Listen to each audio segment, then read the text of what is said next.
Hello बंधु सब, केहन छी अहाँ सब? आशा करै छी बढ़िए हैब। सब पैघ सबके नमस्कार और छोट सबके हमरा तरफसँ बहुत रास स्नेह और आशीर्वाद। होलीके अहाँ सबके अग्रिम शुभकामना एवं बधाई। तऽ आइ हम एकटा होली गीत लऽ कऽ अयलहुँ हेँ। अहाँ सबके केहन लागत से कमेंट बॉक्समे जरूर लिखबै और हमर वीडियोके बेसीसँ बेसी शेयर कऽ देबै, एगो लाइक जरूर कऽ देबै। और जे सब नया देख रहल छी से प्लीज हमर चैनल के सब्सक्राइब जरूर करब। हमर चैनल मैथिली गीत सोनी झा छियै, तऽ अहाँ सब जरूर सब्सक्राइब करबै। तऽ आओ सुनल जाय ई छोट छीन होली के गीत। केहन लागत से कमेंट बॉक्स में एक बेर जरूर कहब। अहाँ सभक कमेंट के हमरा आशा रहैत अछि। तऽ आओ सुनल जाय ई गीत। मिथिला में आजू मचैये होली। मिथिला में आजू मचैये होली।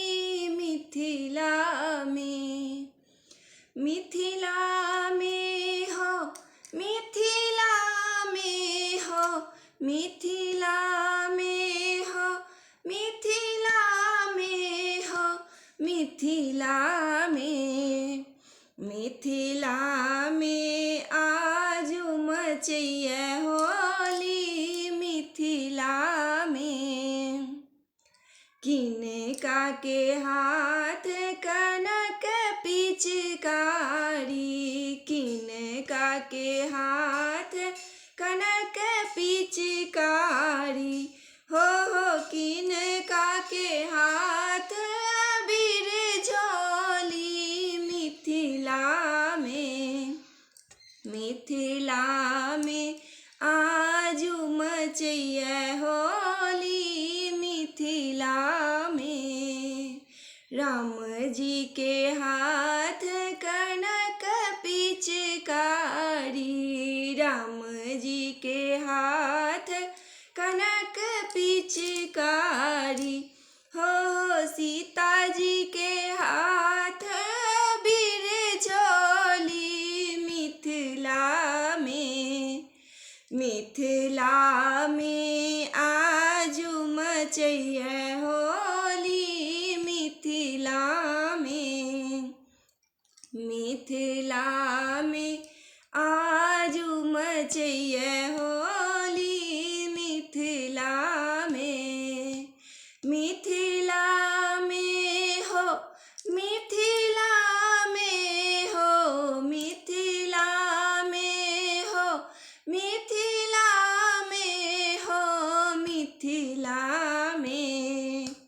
मिथिला में आजू मचैये होली। मिथिला में किनका के पहिरन पियर पीताम्बर।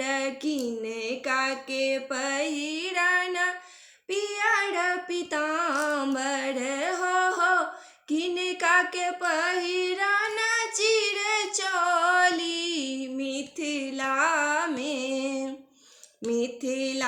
में आजू मचैये होली। मिथिला में हो,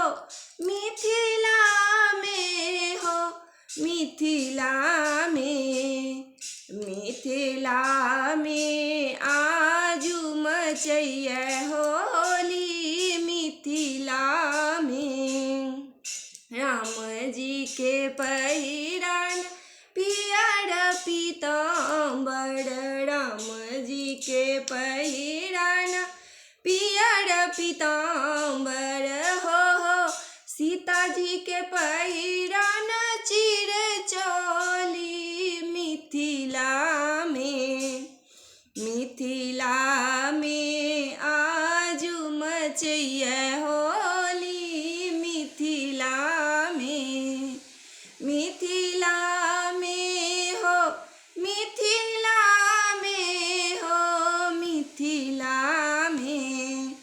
मिथिला में आजू मचैये हो।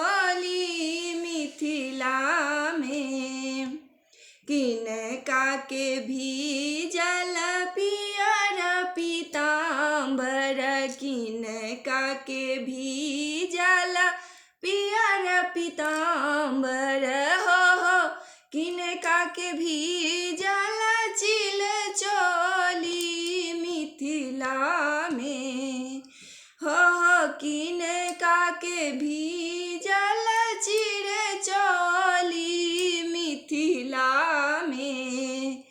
मिथिला में आजू मचैया होली मिथिला में आजू मचैया होली मिथिला में हो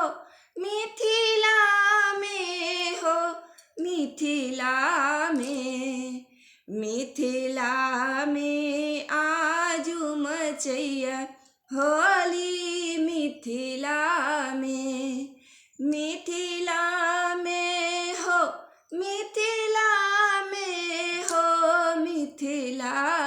मिथिला में आजू मचैया होली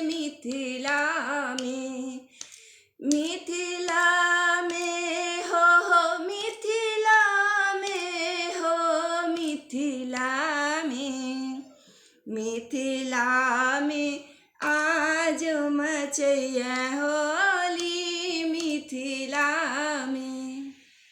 केहन लागल अहाँ सबके ई गीत से कमेंट बॉक्स में जरूर कहबै।